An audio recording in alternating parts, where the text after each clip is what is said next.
Red means hot, right? Hot mic.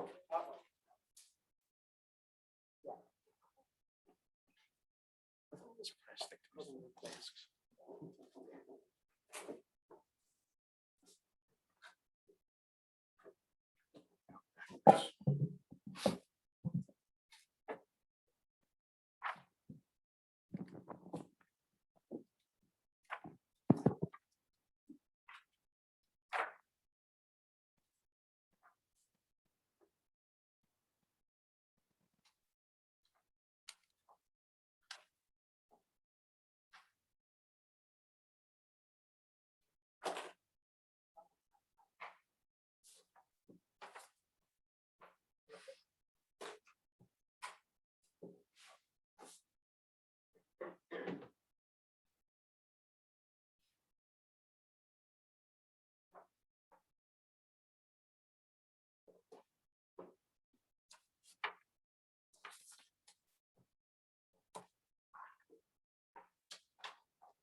How you doing, Jackie?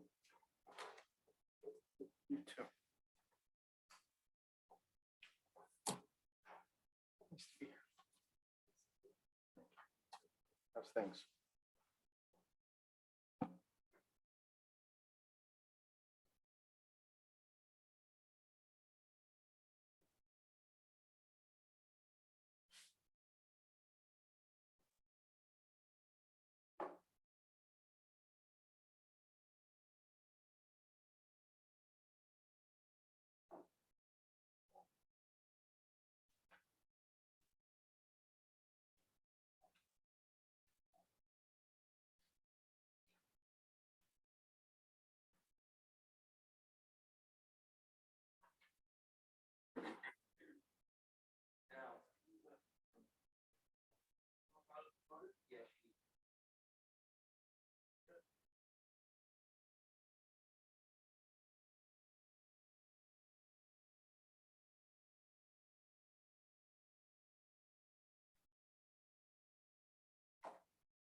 Sorry. I can go. Great.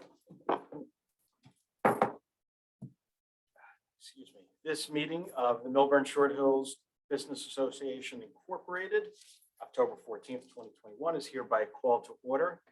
I'd ask our secretary, Tracy Cass-Levine, to read the sunshine compliance statement.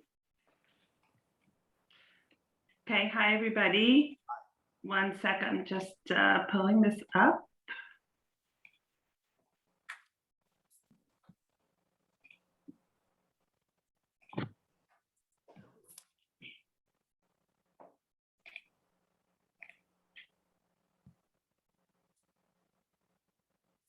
Okay. Notice of time, date, location, and agenda of this meeting, to the extent known, was provided at least 48 hours prior to the commencement of this meeting in the following manner, pursuant to the provisions of NJSA 1046, the Open Public Meetings Act, by posting such notice in Town Hall and the Township's website by notification to newspapers on December 23rd, 2020 of the schedule for 2021, and by providing notice to the Township Clerk. A change of time to 6:30 p.m. was provided to the item, Star Ledger, and TAP on September 17, 2021, and posted on the Township website on September 20th, 2021. Thank you, Tracy. I'd ask everyone to stand, please. We salute the flag. I pledge allegiance to the flag of the United States of America and to the republic for which it stands, one nation, under God, indivisible, with liberty and justice for all. Thank you, Tracy. Can you do the roll call, please? Yes, Jumana Culligan. Here. Tracy Cass-Levine, myself here, Andrew Morgan. He's absent today. Andrew's absent. Okay. Nadej Nickel, Here. Michael Parlavecchio, Richard Wasserman, Stephen Weiner, Here. and Alex McDonald, Jackie Benjamin Lieberberg. Here. Thank you, Tracy. Our Sid Mission Statement. The purpose of a Special Improvement District, or SID, is to promote, grow, and support local businesses, property owners, residents, and visitors. Millburn Township SID ordinance designates a new district management corporation whose mission is to encourage the economic, cultural, and social vitality of Millburn Township through increased marketing and visibility, improved and renewed infrastructure, and local business development and engagement. Have approval of the minutes of September 9th, 2021, which are attached to your package and have been circulated. Does anybody have any comments, additions, deletions before we seek a motion to approve those minutes? If none, I'd like a motion to approve the minutes from September 9th, 2021. Motion. Second, Second. we do a voice vote on these?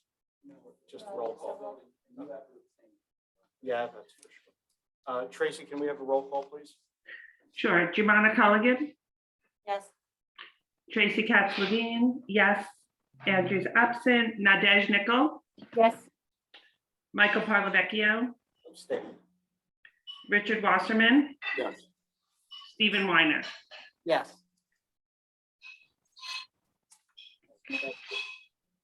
Now, we're starting off with something we've done in past meetings, business owner presentation. Tonight, we have two businesses. We have Lash Love at 533 Millburn Avenue. And we have Angelique Terrelong. They are on their way. Okay.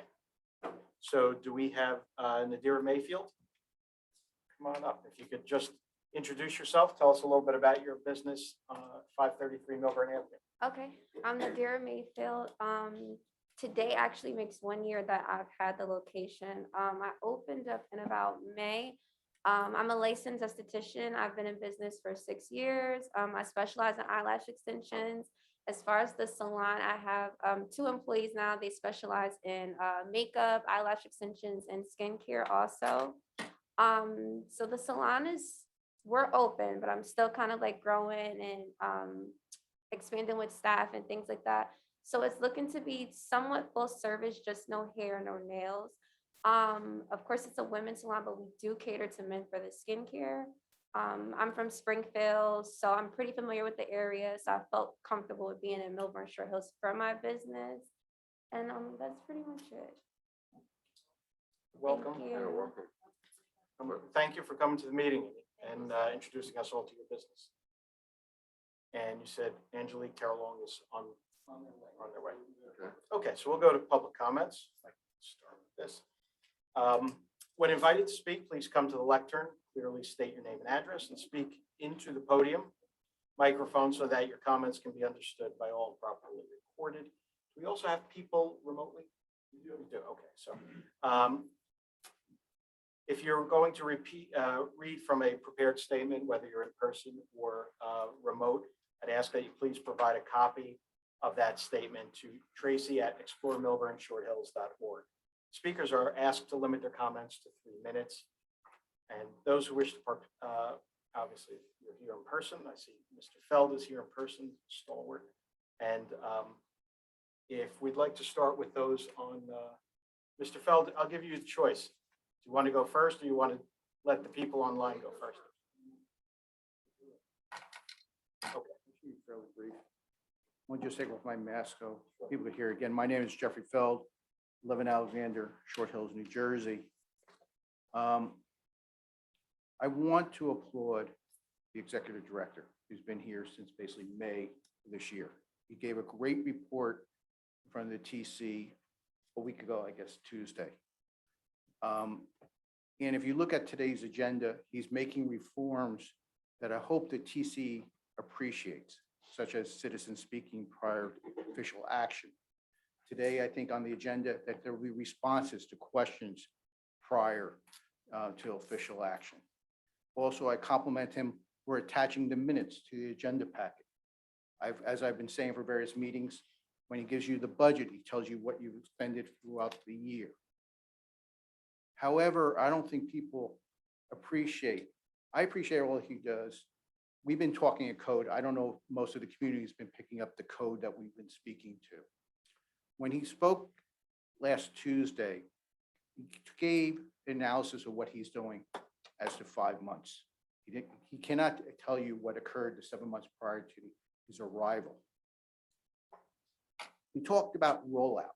And as I've been saying, most of the activities he's been doing is getting the buy-in that should have been done before.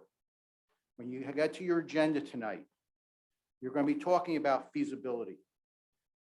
Because one of the things when we talk about Main Street and Transit Village designation, you have to talk about whether this entity, because starting January 1st, most of the funding comes from assessments. And I think it has to be very clear, the explanation about this process.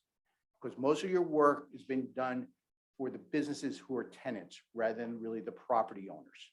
And the property owners are going to be getting a bill come next year and things might change. I also sent to you, because at 3 o'clock today, I got an open response from the state. Please look at it. This goes to the second appropriation that was approved at the last meetings. I'm troubled by a certification that's dated September 9th, supporting action that took place on October 4th or 5th. Doesn't jive. Also, after I got on a plane to go marry off my daughter in Springfield, Missouri, a boyfriend in Springfield, New Jersey, I found out that the state denied the application that was done regarding September 9th. That fact was never disclosed to the public.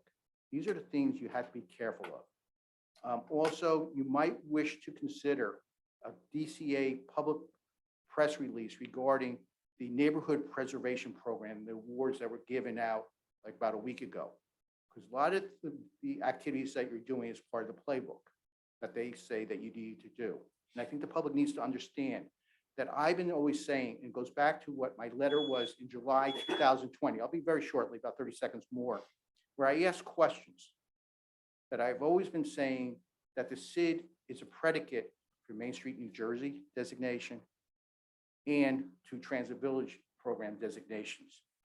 I know a lot about Main Street because when I was in Orange and I had business there, I was always shadowed when I went to seminars. For the last year, I've been telling you, listen to what I'm saying. You haven't, but the courts are now following my advice. And some of the actions of you're seeing, people are picking up what I'm saying. I'm not crazy. I'm telling you to be careful. And go back and read the October 2020 minutes of the TC and all the minutes of your meeting about what was said and what was not said. And I gave you a warning, because if you look at the October TC meeting. Mr. Fell, can I just ask you to? Just be careful, Mr.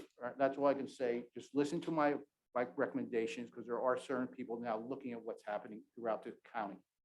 Thank you.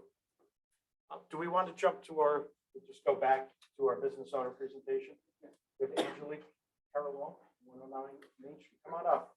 You want to come to I'm sorry. Thank you, Mr. Feld, for the comment. And we're going to go back to public comment. We just want to continue with the business owner presentation if we can. So if you'd like to come up, just tell us a little bit about your business.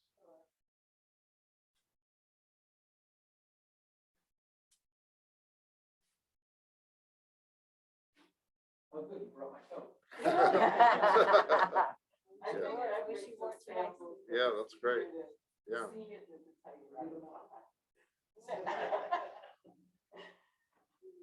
Wow.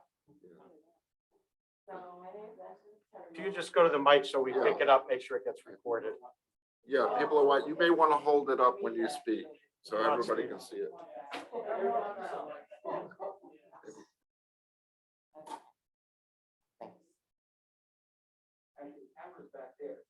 Yeah. Okay.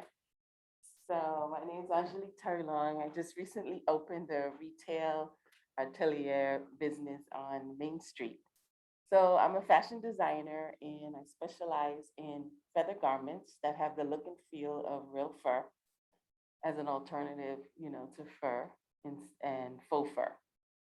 So there's a big push and movement. Major retailers have committed to stop selling fur. And there's also a lot of public pressure to have more sustainable garments. So my product fills that gap. So I've opened up here at Main Street in Millburn, and I sell wholesale and online. And I'm just looking forward to growing from here. So I brought some examples. Yeah, if you want to show them to, make sure they get on Yeah. camera too. Yeah, make sure you hold them up. Okay, so here's a handmade handbag made from natural ostrich feathers, and it has a bamboo twisted handle. The purse. An example.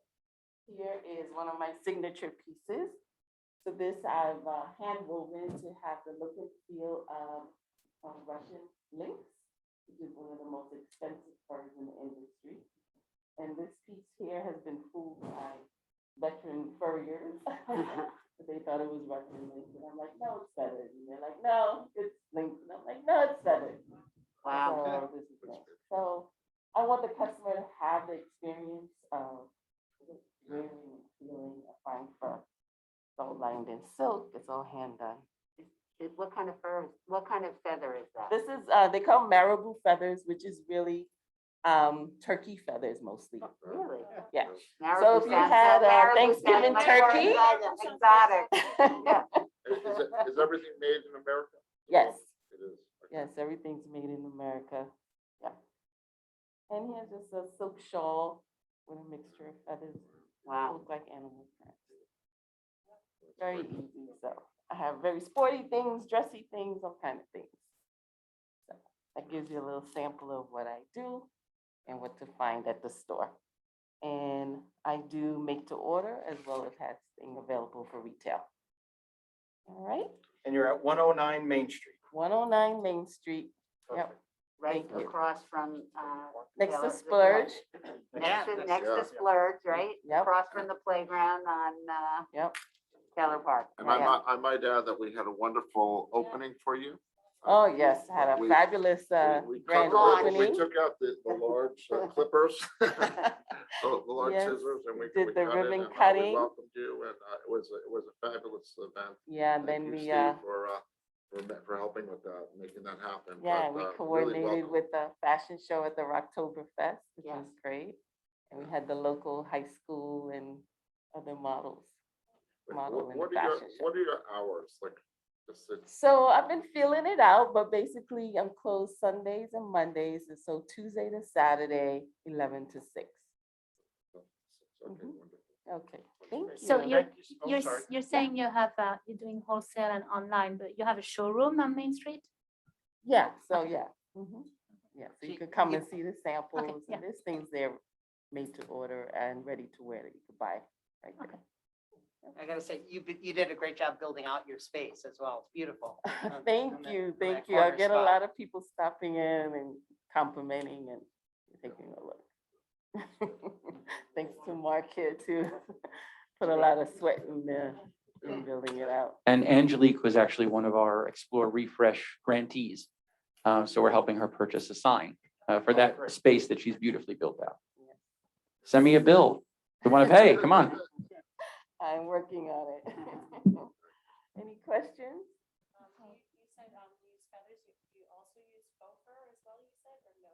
No, I don't. Yeah, I'm really geared towards more sustainable things. Yeah, so I try to use natural fibers and feathers, yeah. Thank you so much. Yeah. Thank you very much and best of luck to you in the store. Yeah, wishing Okay, you a lot of thank you. luck. Thank Thank you. Thank you.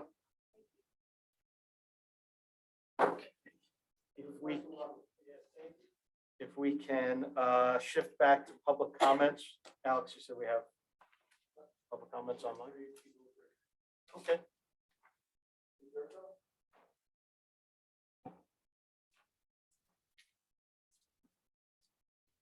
Did you say Miss Urso? Okay, Miss Urso, if you're there. Microphone is yours. Hi, how are you? Can you hear me? Yes. Good evening. I'm speaking on behalf of the property owner at 506 Burn Avenue, who was unable to attend due to a work schedule this evening. Can I ask you to just, In regards to the item funds, yes, just place your name on so we know who's speaking? Peter. Peter? In regards to the item funds, which are appropriated to property owners, Peter, do you have a last? have name? those POs, oh yeah, my fault, Protogianis. Thank you. Have those POs discussed to their tenants that certain areas suffered severe flooding and require their tenants to have an additional insurance policy for flooding? And how was the money appropriated, and what measures had the board taken to deem the money to the property owners and tenants? Thank you very much. Okay, thank you. For the record, where did you work? Who's next? Jean, if you can, just place your first and last name on the record, please. So we know who it's- Sure. Jean Pasternak, 342 Hobart Avenue. I hope you can hear me. Yes. You can. Good. I wanted to echo Mr. Feld's comment about Steve Grillo and his excellent efforts to date. I think he has been really outstanding and as far as what I have seen. And I think he's doing a lot of the work that we had hoped would be done prior to the SID ordinance being passed. So kudos to you, Steve. And I would echo, all the people that are contributing to those efforts, especially the community. I applaud everything that they've done to help make, the grant money available to the businesses. I think they need to be recognized. This community was super generous. The other thing I wanted to mention is, as far as what Jeff had mentioned, is the march down the Main Street Transit Village route. I know that that's not specifically an Explore mission, but I think it's closely tied to what you're doing and what the Township Committee is doing. And I really hope that steps will be taken to include the community before all of these things just march forward. I don't think that they were included prior to the SID being formed and all the things that grew out of that. Given that the residents funded the SID part of 2020 and all of 2021, I think that residents definitely deserve to be heard and should be approached, and it should be proactive so that they understand what your mission is and assess whether they support it or not. It seems that they would likely do so, but I think they should be consulted. The other thing I wanted to talk about was the $220,000 coming from taxpayer appropriation from a different fund. I think it was a paper mill fund into Explore to be distributed to the businesses. I would like to hear a little bit more about why that is happening and how you would explain that to a resident whose taxpayer funds are in that pool. And then I guess I saw an exchange on Happy Millburn today, and I do have some specific questions. I know, Steve, you suggested that I bring them to the meeting, and here I am. As far as the IDA funds that were distributed, the grant monies, as well as the refresh program, how many of the recipients or their family members are on the Board of Trustees of Explore? How many of the people who received the monies are landlords or commercial property owners versus end businesses, tenants? And how many, if any, elected officials received any of the funds? And I mean any elected official within Millburn Short Hills. Is that appropriate? Does anyone see that as a conflict? Is it a conflict? Does it look like a conflict? I think that's just something that should be at least put on the table and asked. And I think that's it. Thank you. Thank you. Just before we continue, point of parliamentary. I wanted something Ms. Pasternak said, I thought really needs to be complimented. Yes, Steve, you're great. You're wonderful. But the community here has been just amazing, not just generosity of money, but just generosity of time, of effort and sweat. And it's really, I've lived here, almost 20 years, and it's really, I was really, I don't know, flabbergasted at the generosity that people have shown. I'm glad Ms. Pasternak brought that up, and I didn't want to lose that opportunity to just say it from here. Okay, do we have anybody else up there? Hi, good evening, Perry Urso. Wait, hang on there. Turn your radio down. Yeah, sorry about that. Give me a minute, get situated. Okay, here. Can you hear me? Yes, we can hear you. This side is hard. Well, Ms. Urso, are you there? To the commercial property owners. Clearly, there's a fine distinction between the property owners and who are subjected to the assessments and their tenants who may or may not be subjected to the CAM charge. Unfortunately, far too many people have not been paying attention or even aware of this assessment until they receive their new separate increased tax bill, where the attention has been directed to mainly downtown district and tenants. So that being said, taxation without representation. And where does it say within the ordinance or the bylaws that the executive director can have an event, use private property without prior property owner consent from the property owners, no insurance endorsements, holding the property owners harmless, and permits? Please be mindful that the Bear Property Management litigation will be sent to mediation upon delivery of documents by Monday. Lastly, I'd like to add that I do appreciate Mr. Grillo for retaining outside professionals to conduct a parking analysis. However, it contradicts the favoritism the TC has given to certain property owners by removing such zone.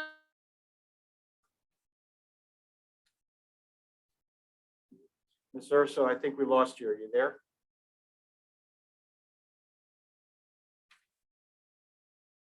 Ms. Urso, are you there? Streets and accumulated garbage. Ms. Simply, Urso, Upper Millburn Avenue has become the Wild West. How can this type of abuse be addressed in your business success kit, I asked. I asked the deputy mayor and Wasserman and the business administrator to kindly explain this situation and how they plan to handle these matters, which their ordinance changes have left the burdens on others. So let's talk about retaliation. Violations on our properties is issued from code enforcement, and approximately 3:30 p.m. today, we were forced to remove our curbside pickup area in the front of our restaurant, which has been established for safety and eliminating guests from double parking on Millburn Avenue. Because neighboring employees was asked to move from the front of our business, not to feed the meters, so they called the police. I immediately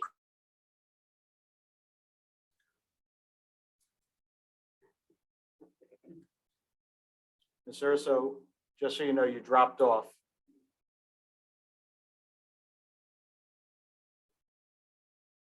Ms. Urso, are you there?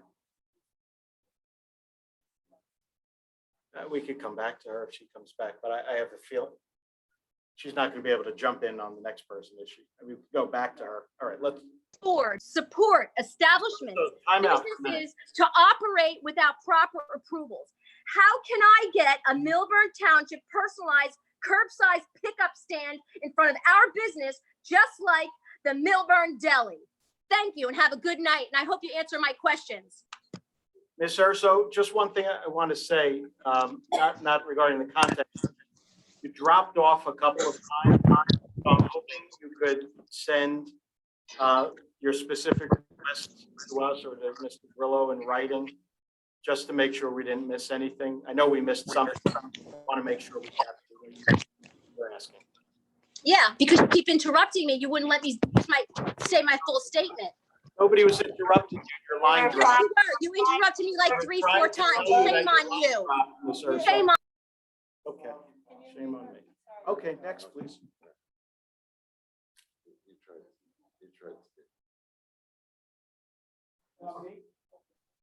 Hi, how are you? Dominique Urso, 508 Millburn Avenue.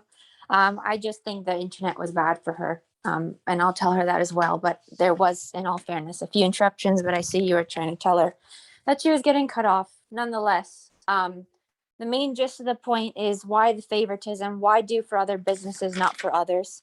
I think you guys really need to look at what's really happening as far as the traffic and certain businesses that do not get correct, proper permitting for their parking for staff and actually taking up all of the parking from customers of all business establishments. So that's really the truth of what's happening all over town, especially Upper Millburn Avenue, where people that run businesses and are on Millburn Avenue all over town all day. So that's really the truth. If you challenge that, unfortunately, I invite you to come here and see what really happens between certain hype hours of the day.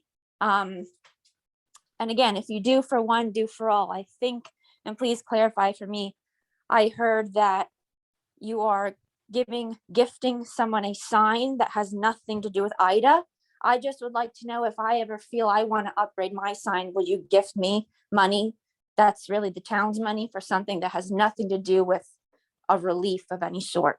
So you do for one, you do for all. And please be honest of where this money is going, because you know what? People have been in this town for over 30 years, work really hard for every dime they have.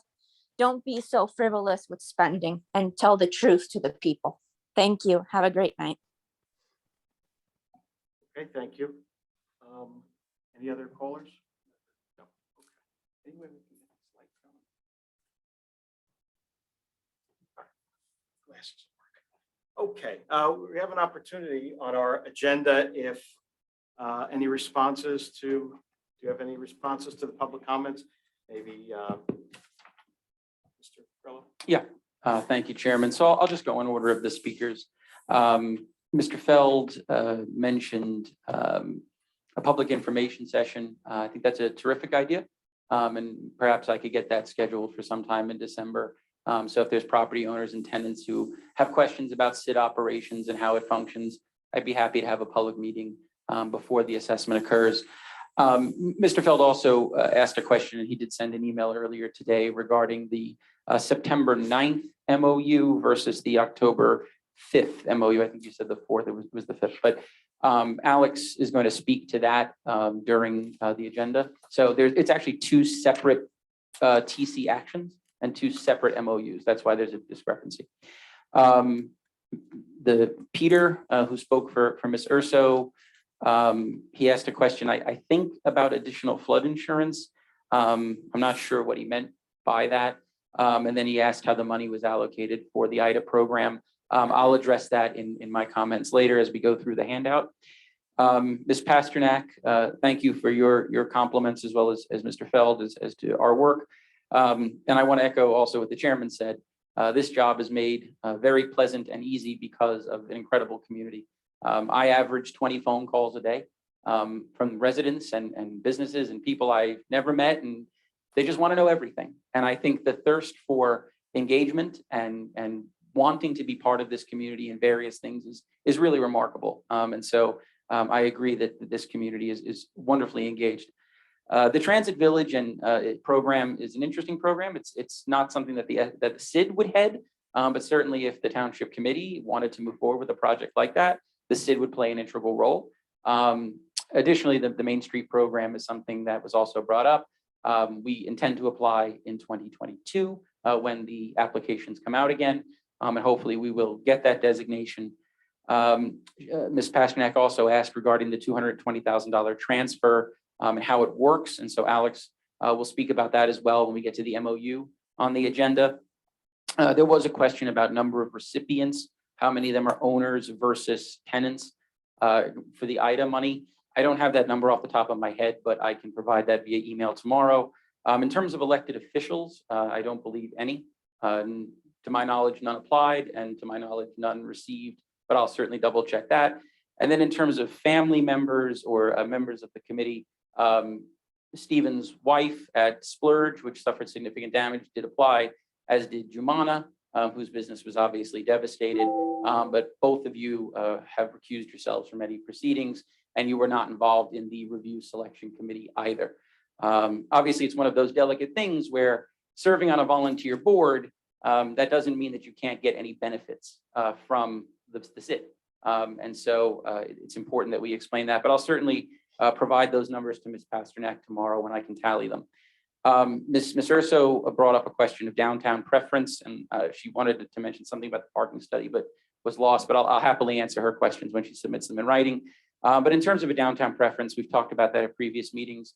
I don't subscribe to that. We've done, I mean, she was literally talking about an event we were doing on over Millburn Avenue and complaining about it, and then saying that we don't do enough in her district. So that was a little confusing.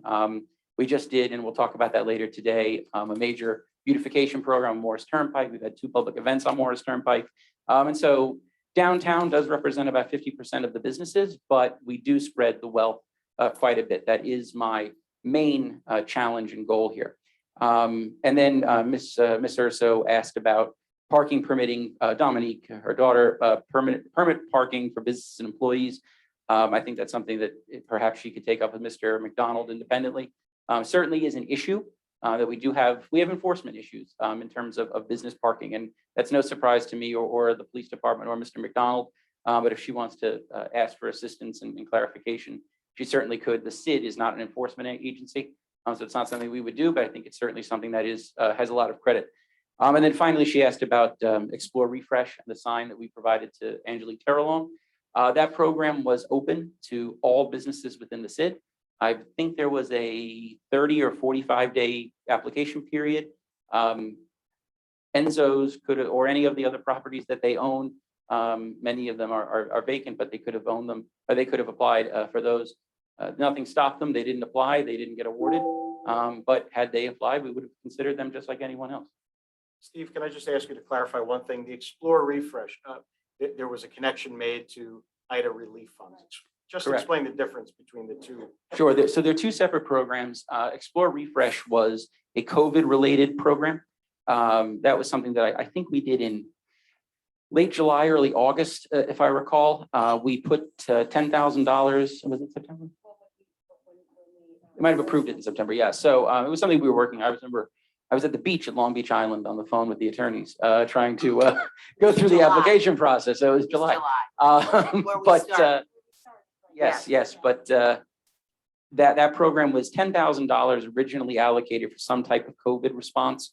What we determined is that because so many retail businesses did suffer in terms of commercial sales, that helping to beautify their spaces and make it a more walkable environment would be a useful expense. And so that's what we did. So there was $10,000 in the initial pot.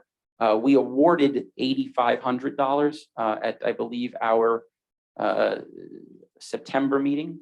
Maybe, yes, I think it was at our last meeting. We awarded that. And now we've started receiving invoices for folks that are doing the work.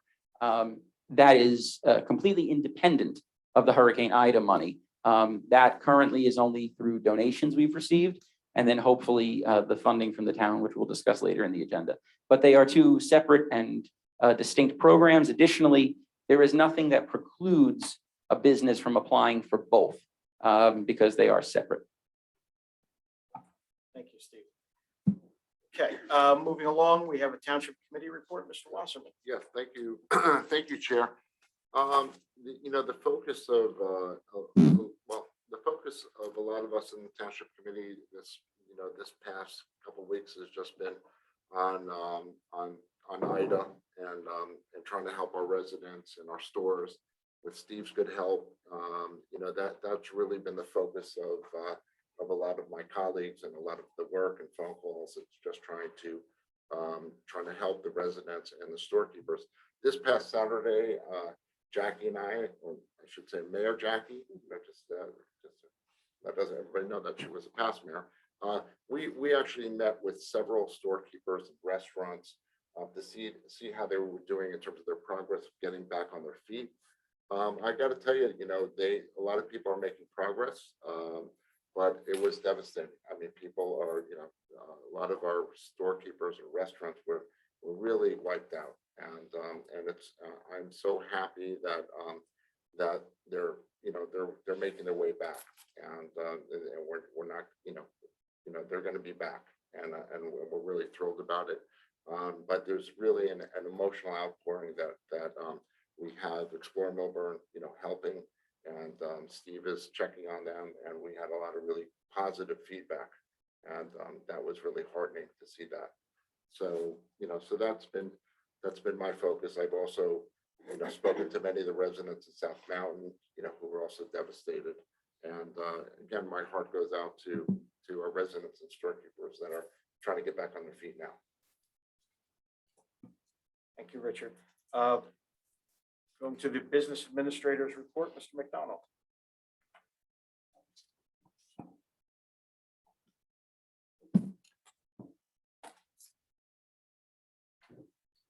Okay. Just wanted to report on a couple items in terms of projects and things with the township. As everyone is aware, Essex Street has been completed and restriped. and a nice smooth surface now. Taylor Street, which is in close proximity to the downtown area, is set to be milled and paved starting on October 18th. The Main Street closure will continue through the end of October, starting on Fridays around 4 o'clock. The weekend of October 29th, it will be about a half hour earlier than it has been.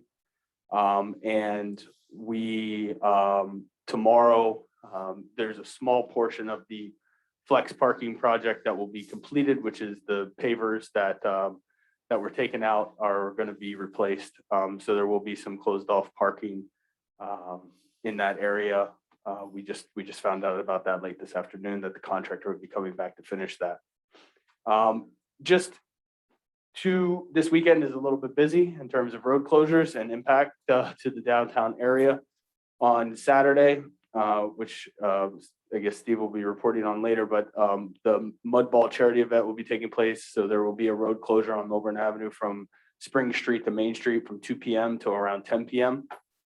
On Sunday, October 17th, we also have the Tour to Millburn event, which is a bike ride at various lengths throughout the township. That will result in a closure, same closure, Spring Street to Main Street. Well, actually Spring Street to, kind of down Millburn Avenue, because each ride takes place, but it won't be a hard closure on past Main Street. So it'll be a hard closure from Spring Street to Main Street, but that's from 7:30 a.m. to 9:30 a.m.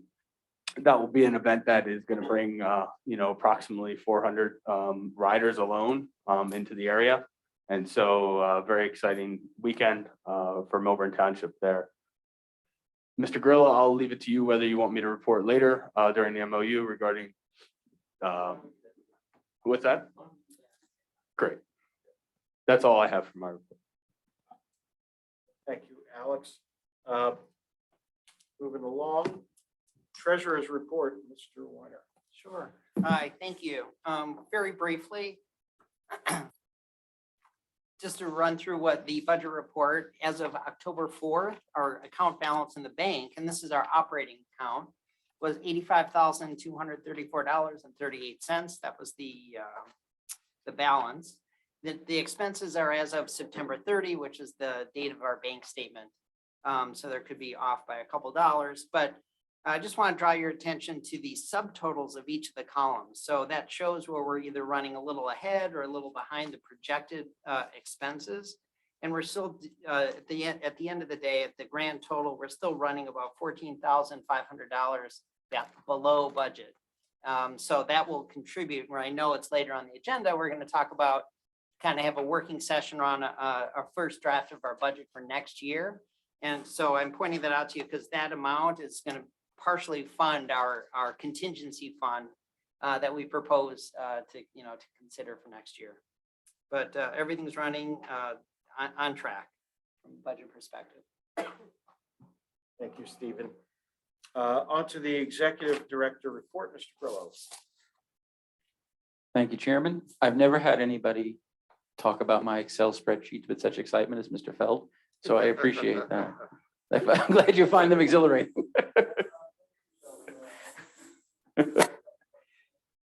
I have a much simpler budget, I must admit. So from my report, Alex, would you mind pulling those images up that I sent you? Thank you, sir. So we had a bunch of we had 2 capital projects conclude over the last few days. The first one was the installation of street pole banners throughout the district. Alex is going to pull up a photo of that, hopefully. This was a really great collaboration with the marketing committee. We spent a really good chunk of time surveying businesses, determining what names they wanted for each district. We did change some of them for branding purposes. And then we had they're color coded. So each district has a separate color.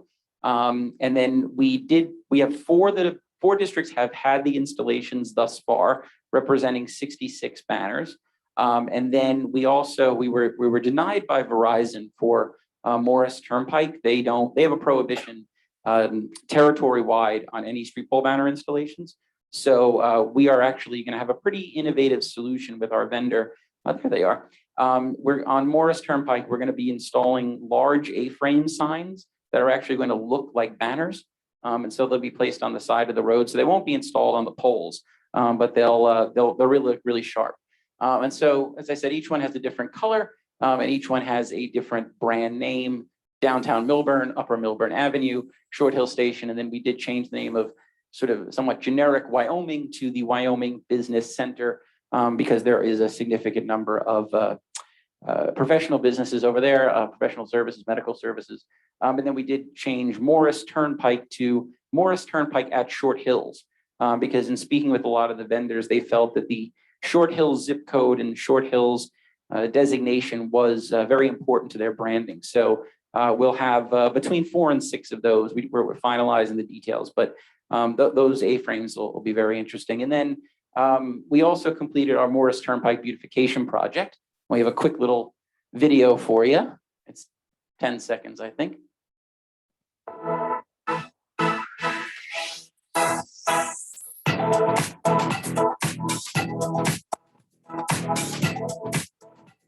So we had a crew go out and do the entire distance of Morris Turnpike from the Walgreens at Millburn Avenue up to Benihana. Anywhere where there was grass that wasn't maintained, we reseeded. So some of those, the dirt that you see there is actually grass seed. So give that about 10 to 14 days and it'll grow in. We put 4 planters. They're sort of accent pieces. They're a little bit smaller. And then we have 4 larger planters that are on order, and they'll be used for branding. We're going to have the Explore logo on those. So when people are driving by, they'll see it. We also tried to put some of those planters in your benches and places where folks wait for the bus and things like that. We replaced a bunch of stones at different places where property owners had let the stones get a bit old and run off. And then we also did just general maintenance. We cleaned out a bunch of drainage ditches and removed a lot of overgrowth. The crew even fixed some retaining walls for people where blocks were missing and things like that. So I think it was a great step in trying to get Morris Turnpike cleaned up. And hopefully when the grass grows in and we have those other planters in a few weeks, the project will, at least for phase 1, be completed. But I'm very excited that we were able to do that. So thank you for your willingness to proceed with that. Unless there's any other questions, I'd want to move to Hurricane Ida and our recovery program. Obviously, there's been a number of questions about how we are working through this. So each of you has a spreadsheet. It's labeled item number 3, and I have my cheat sheet here. So we have 6 award categories. They go from 1,000 to 2,500 to 3,500 to 5,000, 7,500, and 10,000. So those 6 categories, and then there are 74 total potential awards. So those are folks that have qualified because they're within the SID boundaries. We did receive applications for folks that were not in the boundaries. So obviously they cannot receive the funding, but there's 74 people that have demonstrated a need. There's probably about a dozen that still owe me some additional documentation, but assuming that they provide it, we will be able to provide 74 awards. The total request is $447,250. We do not have $447,000. We have distributed, as of tomorrow, over 155,000. That is all through donations. We're hoping that the $220,000 from the town, as well as additional revenues generated from various charities, including the Mud Ball, will help us get to our goal. We may have to reduce award amounts and move some things around so that we can ensure that everybody that did apply gets something. That's a decision I'll have to make over probably the next 10 to 14 days, depending on how the funding comes in. But to raise 150 or to be able to give away $155,000 just in donations is absolutely remarkable, and it's testament to this community. And we've gotten checks from California and New York and you name it. We've had over 800 individual donations, which is just absolutely incredible. So I'm confident at this point that we've been able to address the businesses that were most severely impacted. They received the $10,000 and $7,500 awards. We provided them with half the award thus far. That's from the fundraising that we've received. When we receive the $220,000 from the township, we'll be able to make those businesses whole, and then we'll be able to address the remaining smaller denominations. So are there any questions specific to where we are in this process? Obviously, it's literally a moving target every day. Money comes in, money goes out. The bank doesn't even ask for my card anymore. They know who I am and what account it goes into because I'm there every day, which is a great problem to have because checks keep coming in. But are there any questions specific to the program thus far? No. Okay, we can move on to item number, the next one, which is we do need to approve a memorandum of agreement with the town for the $220,000 that the TC voted to allocate on October 5th. So Alex, perhaps you can speak to that. And I know Mr. Feld and Ms. Pasternak did bring that up in their questions, and we promised them an answer here. Thank you. Yes, so on October 5th, the township approved an emergency appropriation to allocate $220,000 to the township's which would be the 2022 budget. This is a divergence from the original September 9th approval, which was a Chapter 159 or a insertion of an item of revenue. In speaking to the state, they asked us to take a different approach to that, and we are currently waiting to hear back from DCA or DLGS on that. So it is not two of the same thing. Actually, to Mr. Feld's point, the original item was denied, and we were asked to do it a different way. The committee approved that emergency appropriation on October 5th, and a revised memorandum of agreement between the township and the special improvement district. However, the terms and the items are the same. It's just that the funding mechanism within that document has changed.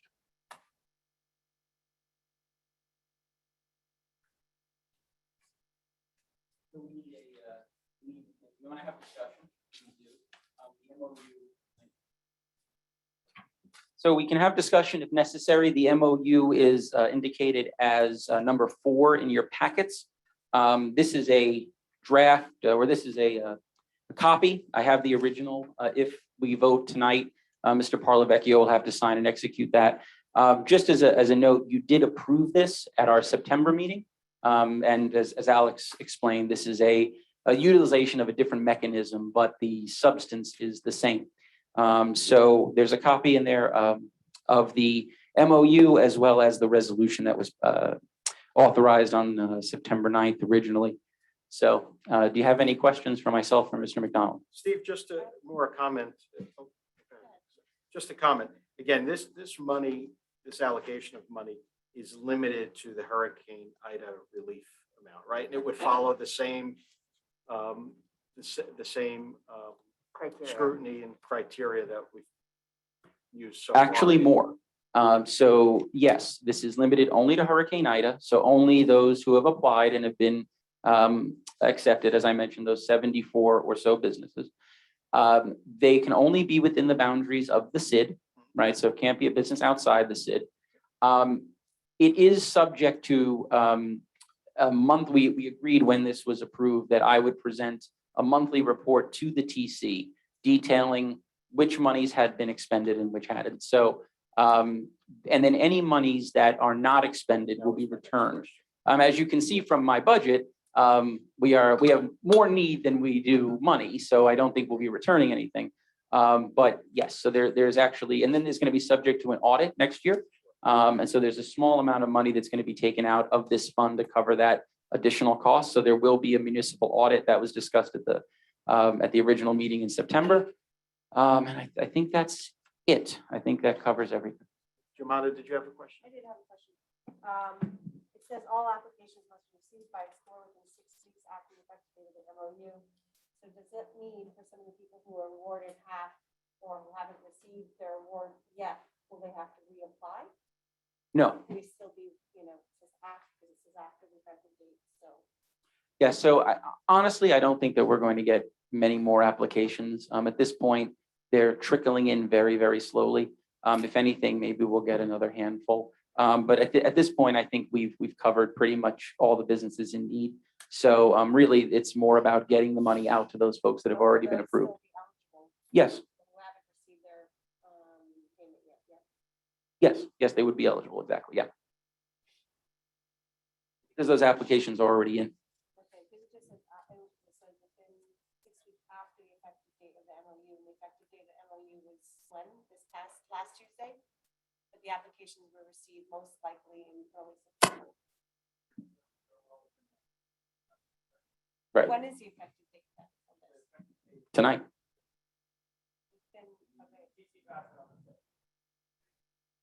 Okay, got it. Okay, understood. Okay, got it. Yep. Does that clarify? Yes, that's why they're already in, right? Yeah, because you have not executed the MOU yet. Any other questions? So Chairman, then I would ask for a vote to approve. All right, so I'd ask for a motion to approve the memorandum of understanding with the town for the Hurricane Ida recovery funds. We have a motion? Motion. A motion from the Des, you have a second? Second. Second, okay. Can we have a roll call, Tracy? Jumana Culligan? Can't hear. Oh, sorry. She abstained. Okay. Tracy Katz-Levine, yes. Andrew's absent. Nadej Nickel? Yes. Michael Parlavecchio? Richard Wasserman? Yes. Stephen Weiner?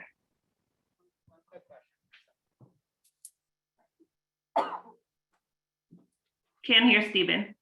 He just needs a minute. Okay, He's taking a sideboard. okay, got it.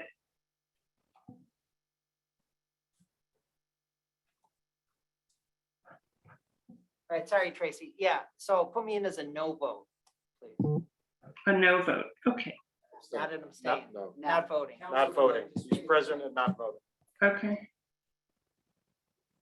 And just for the record, I'd ask that the first extension also be recorded. The proper recording would be of no vote. There is a distinction, a fine one, but an important one. Okay, meeting for Jumana? Yes, thank you. Okay.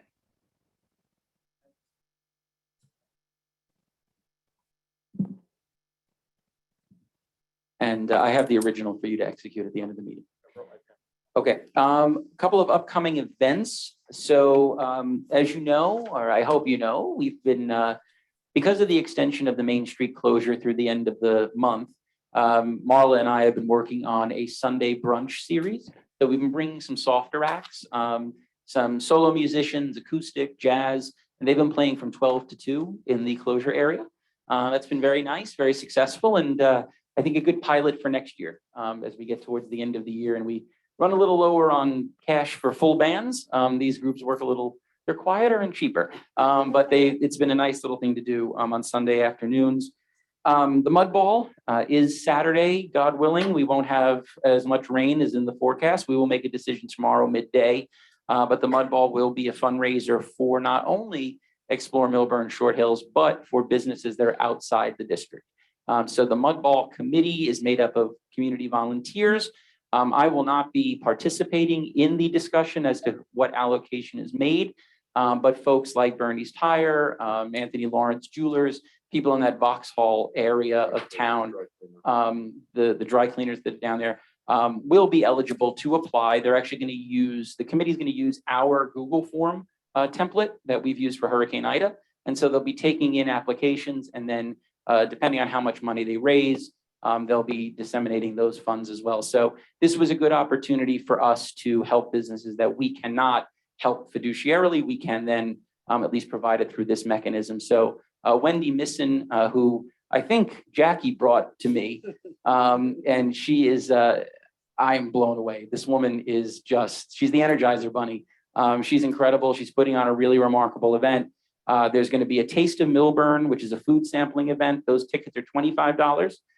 Then there's going to be a sit-down dinner that includes live music, poetry reading, a fashion show. Those are $85, and folks are buying tables. I think at this point we've sold 27 or 28 tables.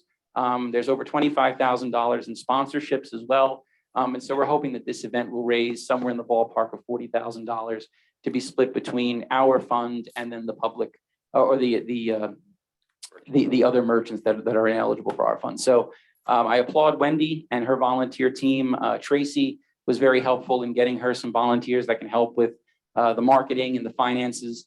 So it's been a real team effort from volunteers. They've done it in 45 days, not even. But hopefully, if the weather holds out, we're going to have a really great marquee event. And the New York Times will be covering it. The folks that were here the day after the storm doing a photo article are actually coming back to cover this story. The rising back of our town. So we're very excited about that. That's from 5 to 8 right here on Millburn Avenue. And thanks to Alex and fire and police and DPW who I've been coordinating with to get the street shut down and all the logistics. We do have, and you have a little invitation here in your packets, October 25th, which is a Monday night. We're going to be doing the second of our merchant mixers. That is going to be for the businesses on Upper Millburn Avenue and Short Hill Station. Short Hill Station is a very small district. So we're going to try to combine those two. It's going to be a Jack's Lobster Shack, which is one of the newer businesses on Upper Millburn. We have about a dozen RSVPs so far. I hit the street on Tuesday, personally inviting folks. And so hopefully we get a nice turnout to that event. But these mixers are a lot of fun. We had a really good one over on Morris Turnpike. Our anniversary party mixer was really well attended. So certainly encouraging everyone here on this board. This is your invitation as well. So if you're going to attend, please let me know so I can add you to the head count. And then the Halloween event, which has been the new excitement in our office over the last couple of days. And thank you to Jackie and Jumana and Nadej for attending a meeting early this morning. We are very excited about the entertainment we're going to be rolling out for Halloween. The big day is the 29th. As Alex mentioned, the closure is going to go into effect half an hour earlier than usual. And so from 4 to 6, we're going to have the closure space. And you'll see our marketing collateral is going to be coming out very shortly, but we just settled on a lot of the details today. From 4 to 6, we're going to have what we're calling a Halloween market at the closure area. So we're going to invite businesses that are not from downtown. So the other 4 districts, if those businesses want to set up vending tables and sell their wares, and doing interactive things, we're inviting them to come down to the closure area. We're also going to have some food. Hopefully our friends at Splurge and Millburn Deli and some other locations are going to provide some snacks that we'll be giving away for free. We're going to have some music down there, and that'll be sort of the jumping off point for folks to go out and do trick-or-treating downtown. And we're certainly going to encourage businesses to provide trick-or-treating candy as well as sidewalk sales. We're going to hopefully have a lot of folks walking around downtown. And then to try to continue to blend in the other neighborhoods from 5 to 7, we're going to have a Touch a Truck event. So we've been working with the different departments in town. I think we've already secured fire and DPW. And Marla, tell me if I'm wrong, but I think we're still working on police and EMS. Yes. But we're gonna have a bunch of trucks come down. We just hired a DJ at about 4:45 today. So there's gonna be some DJ music. He's got a whole lighting rig. So that'll be really cool as the sun sets. That's gonna be at the Short Hills train station parking lot. So we're gonna rope that area off. Again, thank you, Alex, for kind of just agreeing with me when I came in with my crazy idea, which is what happens about 12 times a day. So we're really excited to do a 2-part event in one day in 2 different locations. I think that's really what the SID is meant to be. And, also encouraging businesses from non-downtown to participate in the downtown area where there's going to be a lot of foot traffic. There is live music on Saturday and Sunday as well. We have 2 acts on Saturday, and then we have the jazz series on Sunday. So Halloween weekend will be pretty well packed with all the different things that we've been offering. So thanks to the committee today for diving in real quick and getting some things done. Thanks to Marla for really being aggressive with this and making crazy amounts of phone calls over the last few days to move on this. So we're very excited, and we're getting the word out. So please do the same. Don't forget to mention the costume contest. You're right. There will be a costume contest. There will be a social media component. We're going to have a hashtag, and there will be 5 awards for different costume categories. And the winners will be able to select a gift card to a local business. And then we will be purchasing that gift card and providing them as well. So supporting some businesses through that as well. Unless anybody has any questions, I'd like to then turn it over to, or Alex is raising his hand. The mud ball rain date is going to be Sunday at 4 p.m. October 17th. Yes, I know. Just keep it closed. Watch the cloud. So that's why I'm really hoping it doesn't rain. We're running out of days here before the winter sets in. So, but with that, Marla, do you want to talk about the gift card program and the small business season marketing effort? Sure, happy to. So for small business season, we believe it's bigger than just a Saturday. So we are tagging this as the small business season, and we're going to run a social media effort. We're going to target about 60 of our businesses from throughout the 5 areas of the SID, and particularly give attention to those who might not have a strong social media presence. Perhaps this is the opportunity for them to garner one. So we are going to have an online contest with prizes, and these would be gift cards that we would purchase on behalf. And we have other ideas around small business season that we want to bring up for discussion at the next marketing committee meeting, which we would hope to set up soon. And just bounce some things off you, get some new ideas on the table, because we want to do something leading up to the Christmas season.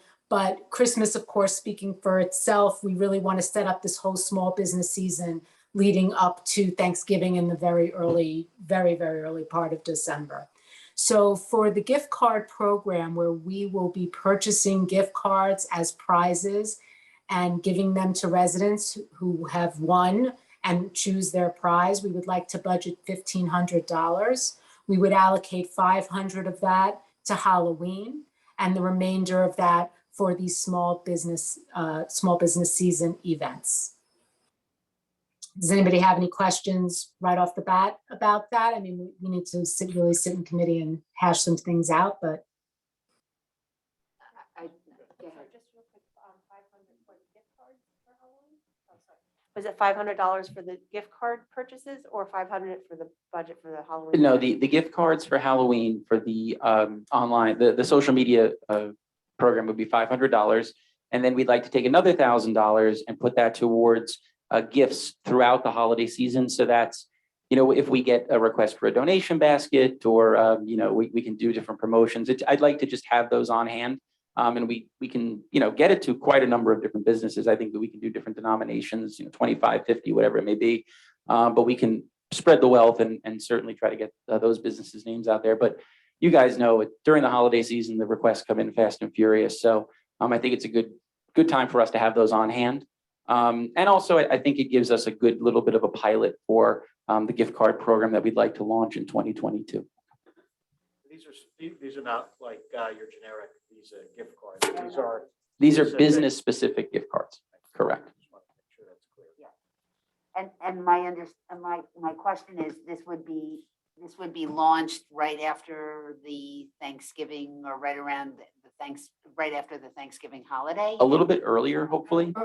So the idea is sort of 3 topics we're talking about, right? We've got the small business season social media campaign, right? So Marla mentioned something, we're looking to do 60 social media posts, right? So that could be 60 businesses, could be 50 businesses, and then we integrate maybe a neighborhood profile, things like that. But every day we'd like to have some type of definitive directed social media post about a business. As she mentioned, a lot of businesses have really good social media presences in town, and a lot have none. And so I think this is a chance for us to go out and talk to those businesses that don't have any footprint, try to encourage them to be more engaged, but also get their message out there. Because we're trying to focus on the smallest of the small in a lot of ways, you know, to get towards Small Business Saturday and small business season. Then you've got the Halloween gift card program, and then you have sort of the larger gift card program, which is going to be sort of yet to be determined on how that's distributed. But I think throughout the holiday season, there'll be enough requests and opportunities for us to give those away. Chair, just a question for you. Are you going to focus on Instagram or Facebook or combination of both? Combination of both. I think if you look at our numbers, Instagram has more of a capture than Facebook does. Yeah. Facebook tends to be more about communication, messaging. Instagram is more about marketing and promotion. So we'll be on both because we share all of our posts on both platforms typically, but I think really where we're going to see the feedback is going to be on Instagram. Yeah, quick question. So for small business season, it sounds like the focus is social media. And I'm wondering why, maybe we don't have time, but it feels like it would be more of a shop local push throughout the holiday season. So we're promoting small businesses, but it would be great to expand it beyond social media and actually, advertise the town, really do a push that's more shop local during the holiday, from Thanksgiving through the holidays. And beyond the social media piece, right? I don't know, physical advertising in towns, signs, just kind of a big push throughout the whole season. Yeah, Is that something agreed. Joanna just mentioned, we do have 5 A-frames that we use. We have, we have the wooden A-frames that can be redesigned by the chalk artist. We also have plastic A-frames that can get sliders, and we can order those. So it's something that, as Marla mentioned, we want to meet with the marketing committee. I know Tracy was very busy with a very productive bike race last week in her real job. And you've been just a little busy over the last month. But yeah, the Halloween issue is the priority. Obviously, we only have about 2 weeks for that, but somewhere in between then and now, I'd like to have that meeting, get some of those ideas about physical and social marketing, and then implement them, starting early to mid-November, so that we at least have probably a 2-week lead prior to Small Business Saturday. And then obviously, once December comes around, you've got, 4 to 5 weeks there as well. But yes, Stephen, I agree, physical marketing would be just as helpful. Yeah, I know this is the first year, so if it goes well next year, maybe it could be expanded and really. And I think that's a great comment about shop local. I mean, I would think that we'd want to integrate the shop local in our messaging. That not only are we doing this, but it's always shop local. Stay here. Right. Yeah, definitely happy to meet. Quick question, Steve and Marla. Are we considering winter windows again, which we did in holiday time? Or I guess that's something we Yes, can we talk are. about when we meet. I mean, that was a really nice, low cost, nice impact, I think, part of the whole holiday season. And I think we should also think about, ways to leverage Winter Walk. And, last year we had like a little guide of where to dine if you go to Winter Walk. So think we can, I say I'm happy to meet and looking forward to regrouping as a marketing committee. So Tracy, absolutely. We are 100% planning on doing the winter windows. Marla and I have been talking about some early logistics on that. I just wish holidays didn't come so frequently this time of the year, or I had 4 more people. That'd be good too. Yeah, we're planning to do that. I've been working with the chamber as well on integrating their winter walk and our winter windows and making it fairly, seamless. Obviously, there's a lot of great opportunity for cross promotion, cross sponsorship. So yes, when we meet, we should absolutely talk about integrating that as well, because honestly, I didn't get to see it last year, and I hear it was so cool. I really want to see it myself, because it sounds like a really great program. And Steve, one last question. What about some of the large banners that I know for the Mud Bowl, there's a big banner up. I'm wondering whether, Alex, if we could do banners, I know by the Millburn Middle School, we have the bridge, that could feature a banner. I mean, there are certain banner opportunities if we had that in the budget. Yeah, Stephen mentioned we have about $15,000 in reserve. That was kind of the reason I put it there. And I was a little bit frugal when I initially came on to make sure that we had money towards the end of the year, so that we could be a little bit more liberal in our spending on these big events, knowing that we have, Halloween, Thanksgiving, and Christmas. So yeah, I think there's definitely some latitude. We could probably spend something like $3,000, $4,000, $5,000 and still have a pretty comfortable seed going into next year. But we will be in touch about scheduling a marketing committee. Yeah, I love the shop local banners because they also are reusable. We can use them whenever. Exactly. We have a few locations, like even by Essex Street, by the middle school. It would be great.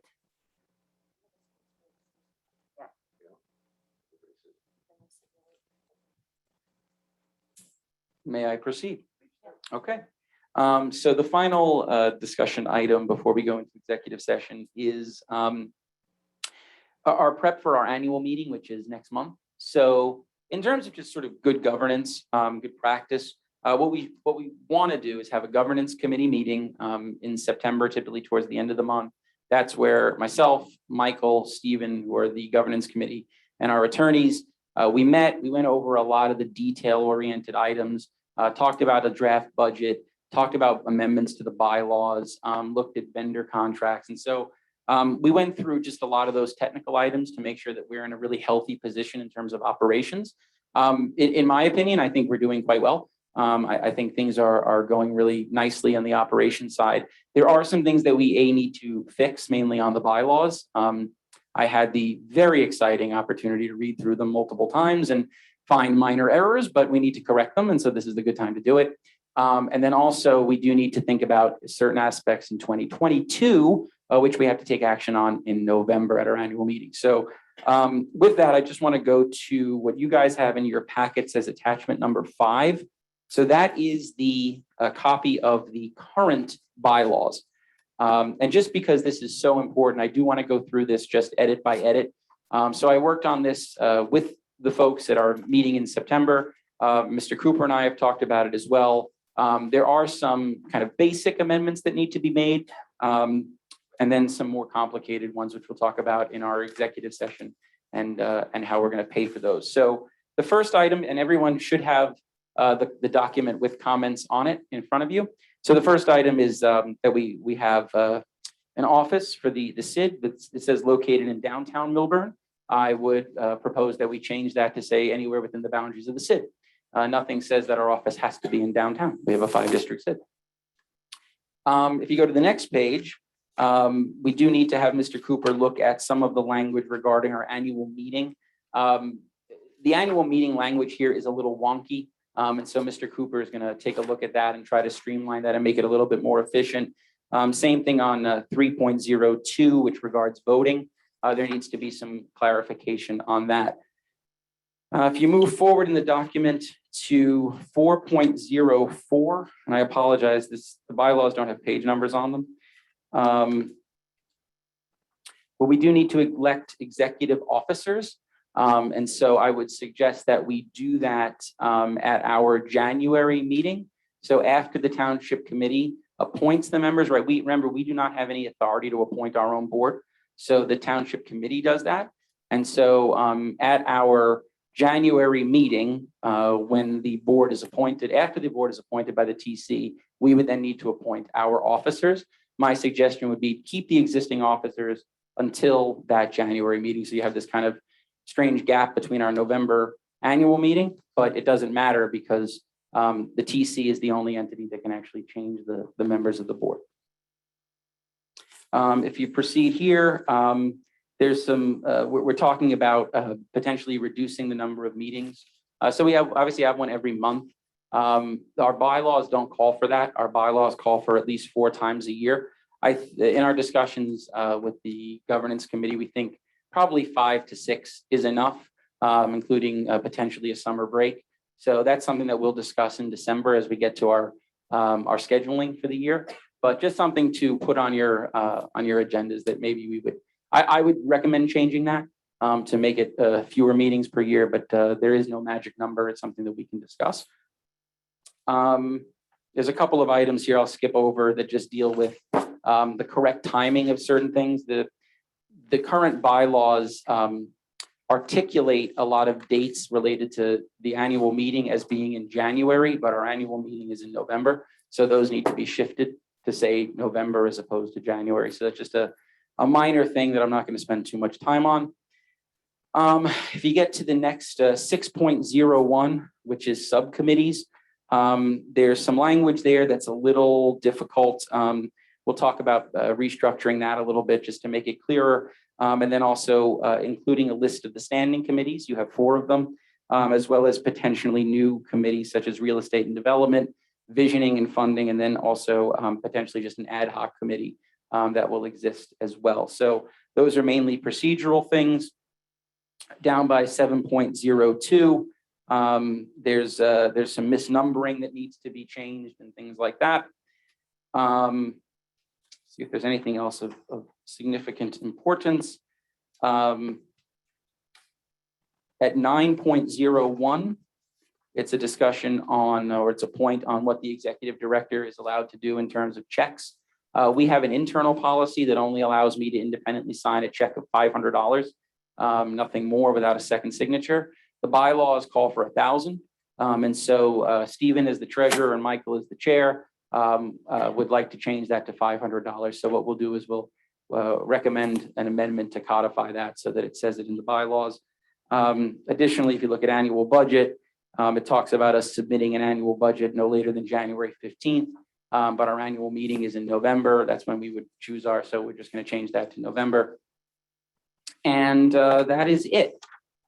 So are there any questions on those items? Otherwise, I can talk about the process of amending those bylaws. Okay, so the bylaws cannot be amended by the SID.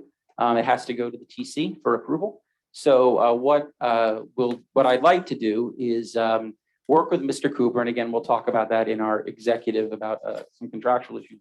But work with Mr. Cooper, create a final document that is reflective of these changes, and then we'll look at them once more at our November meeting, make a motion to accept them as presented, and then we'll bring them to the Township Committee for final approval.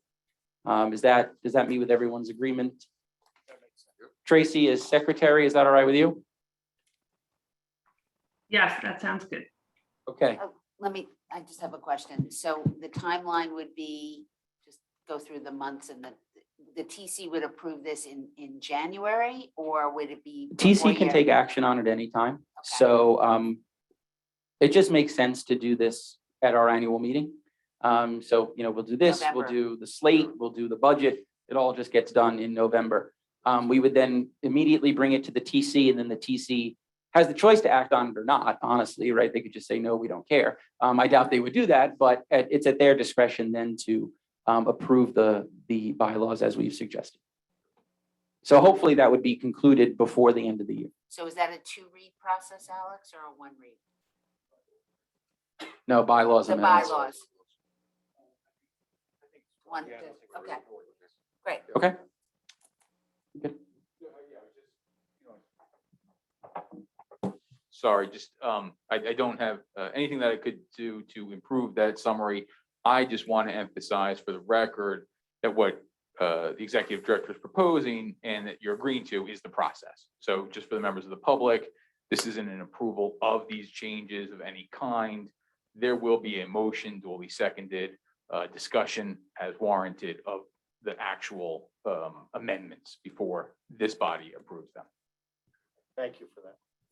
Correct. So what you're seeing right now is just a draft of suggestions, and that we will bring to Mr. Cooper and myself to amend, and then we'll bring you a formal document to review and approve at our annual meeting. So right now, you're just gonna, unless anybody has any disagreement, I'm just gonna proceed with amending these. Number 6, attachment number 6 is the draft 2022 budget. So again, when we looked at the bylaws, that was a little bit of a workshop. This is the same thing. So what you're looking at here is a draft budget proposal. This is not anything that's set in stone. None of these numbers, other than, for instance, the executive director's salary is stagnant, right? That is, it's in a contract. The contract's been agreed to. That's a firm number. But everything else, for the most part, can be moved around. So I just want to take everybody through this so you can understand how I got to these numbers.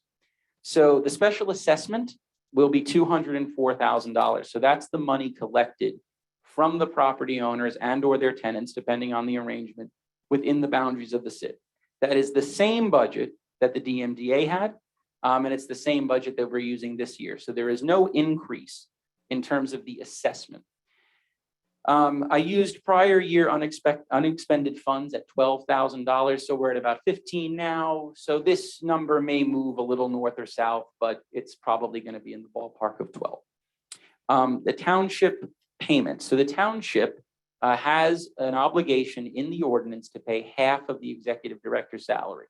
That comes out to $53,375 next year. That includes 6 months at April through the end of May at my current salary, and then there is a contractual increase for the remainder of the year. So that number is actually 2 different numbers, but it's 5 months on one price and 7 months on the other. So that's why that number is where it is. 4 and 8, just, it was January 4 through and 8, April. yes. Yeah, just Yeah, it was just 4 months and then 8 months. So that number then, when it's all added together, comes out to 269,375. So that's your actual budget for next year. However, the assessment that's being collected from the businesses is 204,000. Now, obviously, the taxpayers are covering an additional 53,375, but that's not coming from an assessment. That's coming from the town's general fund. Okay. So then we get to the line items. So now the final budget that you're going to see in November will not be as detailed as this. That's mainly because we just don't know what some of these line items are going to be. And we don't want to go to the TC frequently and have to ask for amendments to it. So what you'll see an amended version of this in November, but I thought it was important that I show you guys how we got to that $269,000 number. So it's broken down into 4 categories. The first is staffing. As you can see, it's my salary. It's the salary for the marketing director, as well as potential administrative support, depending on where we are next year in terms of Marla's hours and things like that. And then interns. This year we had a couple of interns and volunteers. Those were small stipends, but about $2,000 to cover that kind of assistance. And it's not much of a deviation from last year, because again, you have 3 categories here. That's the original 2021 budget. Then you've got the projected, where I think we'll be at the end of this year, which you already saw when Stephen presented, and then the proposed budget, which is what I'm proposing tonight. In terms of technology, we were at $9,300 as the original. Our projected is going to be at about $10,650 this year. Part of that is an additional $2,500 that we paid towards the website design due to some overages there. So that's why that number is slightly higher. But if we're going to do a phase 2 of a website design, we're going to have to allocate some money to that. I know the marketing committee would like to do that. I think it's worthwhile. So I went from $9,300 to an approximate of $10,600 to $11,200. I think that's probably a pretty fair number. General operating expenses. So this is everything that sort of isn't caught with everything else. Pretty much everything is kind of where it is this year. Legal services, instead of paying for 8 months of legal, we're going to pay for 12. So that number goes up. The accountant and auditor should be pretty much what we're going to pay this year. Insurance, membership dues, office supplies. You'll notice the one difference is a contingency reserve account. So it's good practice for a SID always to keep about a 10% contingency. That obviously covers where there may be no income, we can still have staffing. There's just periods of the year where there's no tax assessment where we won't be getting paid. We won't be having income. So, because we're not a business, right? Money only comes in twice a year for operations. So it's always good to have about a 10%. And then what you can do is obviously roll that over. So that this year we're talking about rolling over about 12,000. So some of this will be tapped into, some of it will be rolled over, but that 20,000 is going to sort of sit there until it needs to be used. So that's a new addition that you didn't see last year. Then we go down to programs. Kept a couple things in there like economic stimulus program. That was this year, Explore Refresh. Maybe it's the same thing next year. Maybe it's something different. The A-frame sign promotion where we donated 10 A-frame signs to businesses, potentially do that again. I did increase the budget from this year to next for holiday and seasonal events. Now that we have a full year of experience, I think we could do even more. So I want to put more in that budget line. Live music was a huge success. I want to increase that budget line by about $2,000. Streetscaping, this year we really just did the Morris Turnpike project. Would like to certainly do more in other districts, so increase that budget to about 20,000. And then again, just putting in a line for something like strategic studies and programs. So we did the parking study this year for $3,500. I think it'd be great to do something similar next year as well. And so that's how we get to the $269,375. So we can discuss it tonight. You guys can contact me independently to give me your thoughts. Obviously, it's a lot to digest, but would be happy to talk to everybody about, how we got to these numbers. If you feel like things may be missing, things need to be altered, the next month is really an opportunity for you to give me feedback so that we can come back to you. I'll work with Stephen before we get to the final budget. And then once we do, I'll ask for a vote and approval at the November annual meeting. Steve, I just want to really 2 points, kind of questions. First, this budget doesn't include or guesstimate any grant income, any fundraising that we might do, and especially now that we have the nonprofit status, we're eligible for grants and things like that. So that we're not baking into this because it's really an unknown. Correct. Certainly, that would increase our. Yes. Yeah, of course it would. I've got a couple grant applications in at the moment, hoping to hear on some of those. But yeah, now that we have the C3, we certainly will continue to apply. But I wouldn't put it into this budget because we don't have anything guaranteed. And just the special assessment amount, the 204,000, you mentioned that that's the same amount that was the old DMDA budget. Now that DMDA obviously was just downtown Millburn. So we're Correct. now, that was 20% of what our group is now.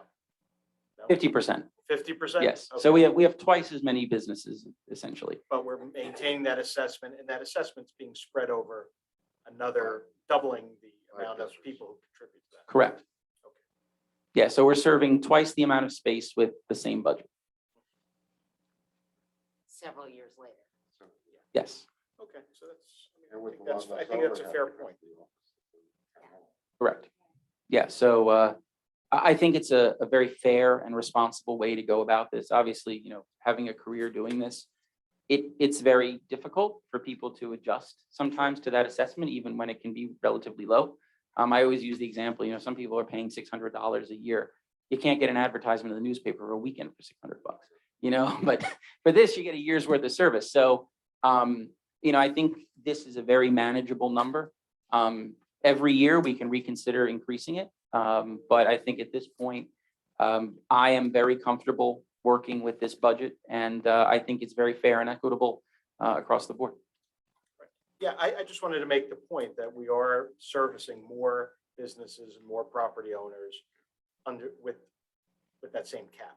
Yeah, just if you look at business number total, right, we're at about 525 or so. About 50% are in downtown. So the remainder are in the other 4 districts. So those are 4 districts that the DMDA did not have, but we're using essentially the same budget. But again, there is that town allocation as well. Right, Right. right. There's ways to make it up. There's the town allocation, there's fundraising. But it's a 204 budget, not a 408 budget. Yes.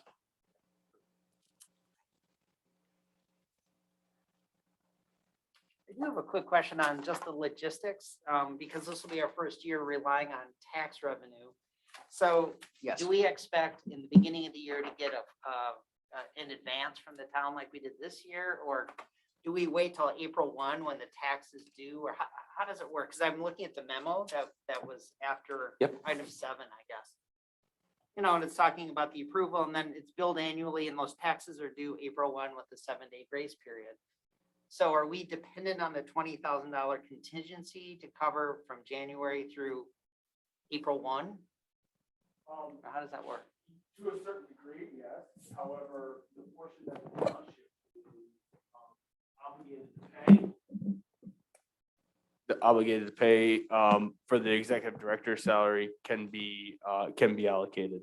Now, the question that I would just ask and wouldn't sort of commit to it at this point in time is whether that would be done, whether we have the ability to do that in its full tranche or as a 26.25%, which is our temporary budget of that amount. But when it comes to the township's budget, we are able to allocate 26.25% of the entire budget. And we can allocate that wherever we need to based on the need. So for instance, some of our expenditures won't take place until, the 3rd quarter. So we don't need that to be allocated in the beginning of the year while we're working through our budget process. So this would be a similar circumstance. So my guess at this point would be that the full half of the executive director's salary could be allocated to the SID. And even if that were not the case, and assume there was a month delay, that's why we have the carryover of the reserve. Because $10,000 would cover a month's worth of my time and Marla's time. So we're not, without staffing. If, so say there's the people who pay after April 1, I mean, I'm not sure 100% will actually come in by the due date. Does that mean that will potentially impact the 204,000 that's been so like in theory, if there's people who haven't paid at all, might that 204 become 202 or something like that? Like, we are dependent on the tax revenue Yeah. related to this. You're dependent on a collection percentage or collection rate as Okay. well. Which is, again, I guess, pointing back to Mr. Grillo's point about the contingency, which is another need and reason for that. Right. I'll give you an example. So again, most of my work was done in New York City. The Department of Small Business Services that oversees bids guarantees full payment twice a year. So even if you have, let's say, 10% of your assessment that doesn't pay, the city will actually write you a check to make up for that difference. And then they go after the people that haven't paid. We don't have that luxury here. So I used to carry a 5% reserve because you didn't have to worry about it. Here, when I said, well, I think we should really double that because we don't have the ability to go and get that money that hasn't been paid as immediately as you can in other jurisdictions. So I think we should be pretty good, assuming that the town is able to get us the funds that we've just discussed and we have that carryover. And again, in the wintertime, you're not doing a lot of events and you're not doing capital projects. So there's not huge expenses in that January, February period. So as long as everything goes as it should, we shouldn't have any problems. And I would like to add, and Alex, correct me if I'm wrong, but the town has a 99% collection rate on taxes, 98, 99. 99, yeah. 99%. So if that is any indication, we collect, we definitely collect the taxes. We're very fortunate that way. Okay, thank you. Absolutely. And thank you for quite a robust, we had a good hour conversation about the budget a couple nights ago. So there's no other questions. There's no action for you to take at this point.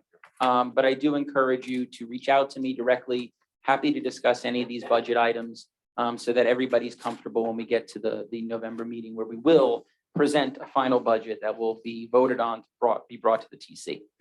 The final item we have, item number 8, before we go into exec, is so the bylaws that we have do not allow us, as I mentioned, to appoint our own board members.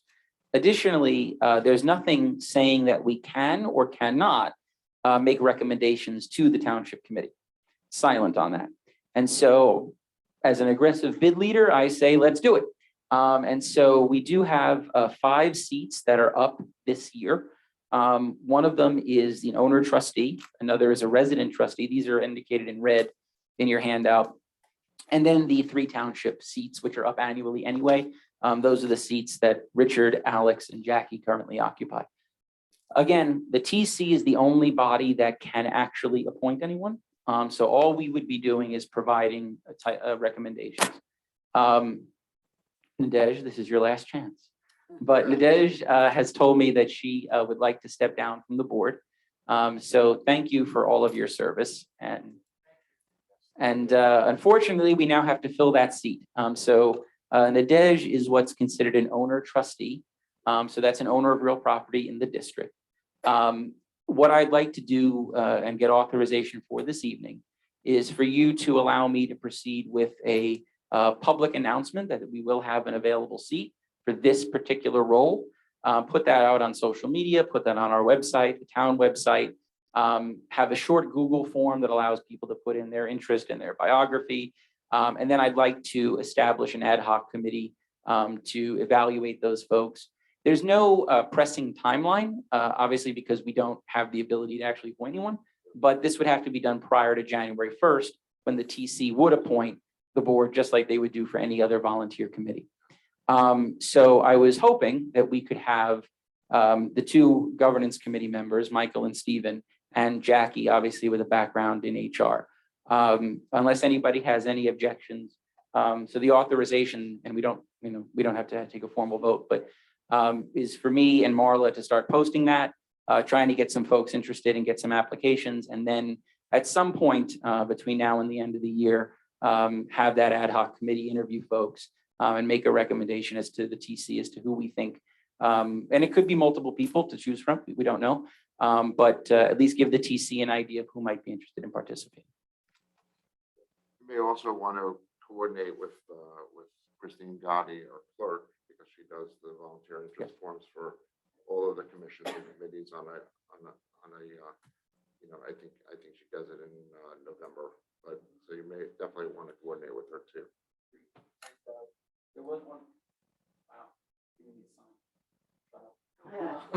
And Tracy, her seat was up this year and she has agreed to stay on. So thank you, Tracy, for your ongoing service. And truly, Nadej, thank you. I mentioned to you, had you not done that community event, I guess, what, a year and a half ago, we wouldn't be here today. So, so thanks for the job. Worked out. So we will certainly enjoy your company for the rest of the year, and we'll seek to find a halfway decent replacement for you. With that, we do need to go into executive session to discuss vendor contracts. So there is a resolution that's been prepared. It's in your packets. Tracy, would you be so kind as to read that resolution? Yes, I am just trying to get to.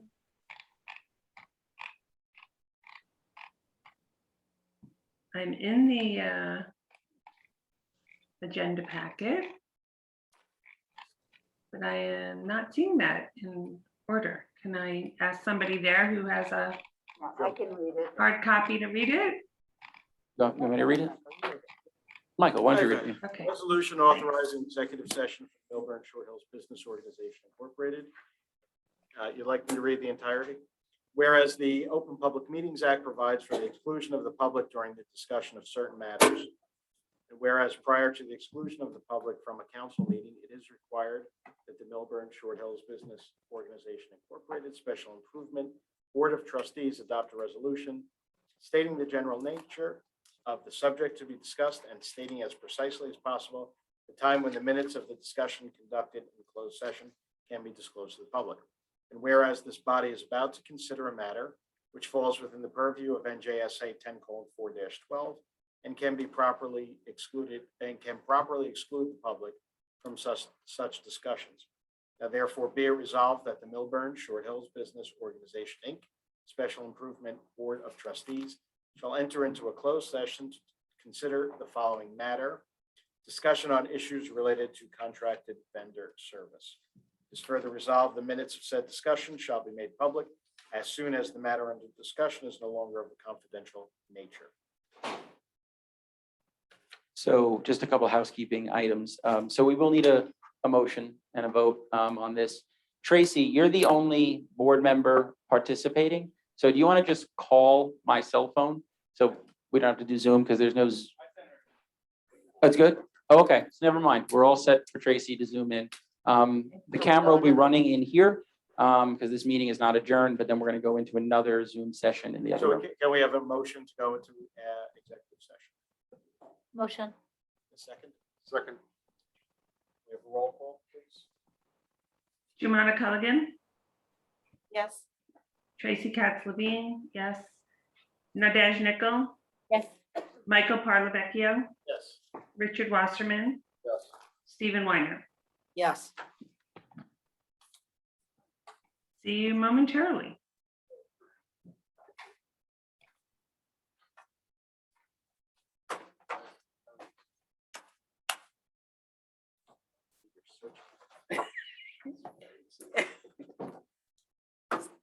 The places you go and the That's things right. you'll learn, right?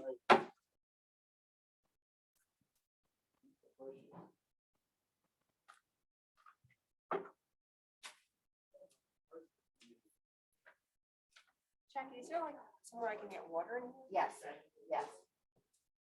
Show you.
You know, that was at some point, you know, get the timer and motion sensor, but when they go out.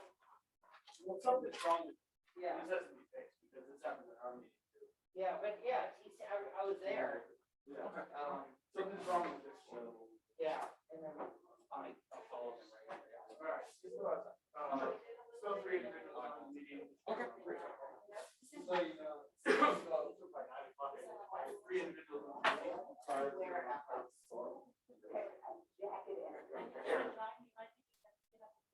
Yeah, I know. Michael, we're gonna need a motion to go back and go. Yep. Can we have we're returned from closed session. Can we have a motion to go back into open? Motion. Second, Second. roll call. No, all in, oh, you changed the rules. All in favor? Aye. Aye. Opposed? That's how I look at it. What else do we have on our I agenda? have one comment. Board comments, here we go. I just want to say thank you to, there we go. I just want to say thank you to Stephen Grillo for his tireless, upbeat, positive, go-to everything, work, his work ethic. I think I'll speak for myself, and I think I could speak for this entire board. We are very grateful that you are here leading the charge. So thank you. That's good. That's good. I just have one quick thing that I just bring up.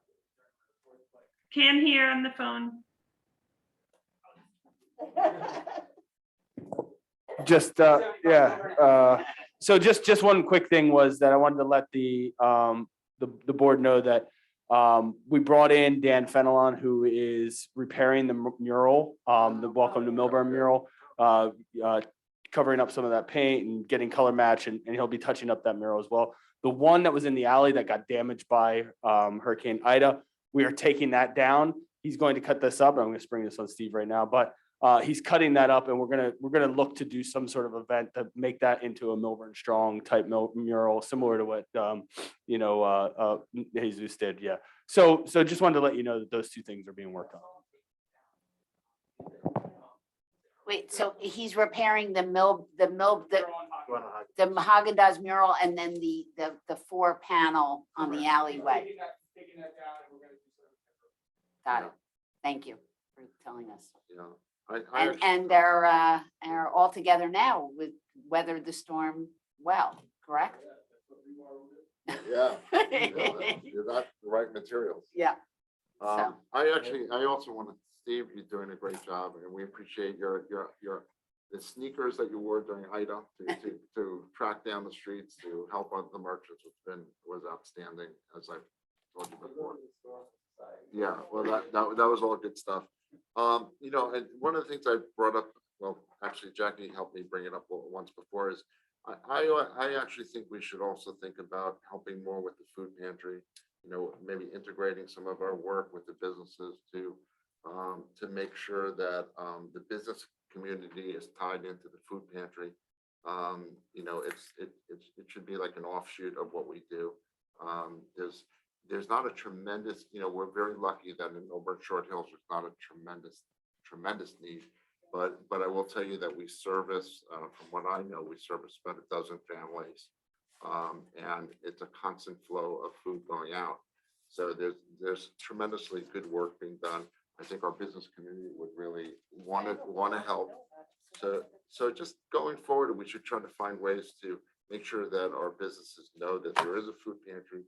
Maybe they can contribute. Maybe we can do, maybe we can help, help with that as a project. That's something that we should be doing. Look at for the, fourth quarter for year-end, holiday time, whatever. It's a great opportunity. Yeah, we do have a social worker that helps us, in town hall, that facilitates the, Yeah, I mean, we could do more collection locations in businesses too, and just raise the profile generally, because I'm not sure it has a high enough profile. you know, Is it also something that you might be able to, Andrew had just started that program. Yes. And also maybe having other food industry businesses Yeah. do that and actually make, instead of, obviously charging for those, maybe they can allocate at least, once a week or whatever, that they're giving the 12, however many people have 12 meals to that program that can be immediately. Yeah. Something like that. Yeah, I like that idea. Yeah, so the timing is so terrible, but I think 2 days before the storm, I actually met with the folks from Too Good To Go, which is the program Alex had referenced. And we put together an action plan for restaurants in town. Then Hurricane Ida rolled around and donations, from restaurants of unsold food was not a problem. So certainly they were very interested in the community. And then they reached out right after the storm and said, we assume this is not the right time to pursue this. And I said, you probably give us a couple of weeks. And so I thought it was a great program and they were really great to work with. So I'd be happy to reinvigorate that now that most of the restaurants are back up and running. So yeah, they were very interested in Millburn, just the timing stunk. And I would raise my hand, it's the whole food pieces. And so if there's anybody else who wants to sit with or whatever, but I would certainly be involved in whatever I could do to raise the profile or whatever, I'll whatever. Yeah, and the food pantry, for people that don't know it, food pantry is we have like a little substation in town hall. It's accessible, when people need the food. But it's just something, just as part of our mission, we this is something we should be doing. Just throwing that out there. Anyone else? Yeah, I want to make a quick comment about the Halloween event that you and Marla have come up with. I think it captures so well the essence of what Explore is, and I'm so happy with it. It's including other businesses. It supports businesses. It's for the community, and I just think it's just, I'm so happy with what you guys came up. I think it's fantastic. I just have to put it up. Anyone else with comments before we wrap up? No? If not, I have a motion to adjourn. So moved.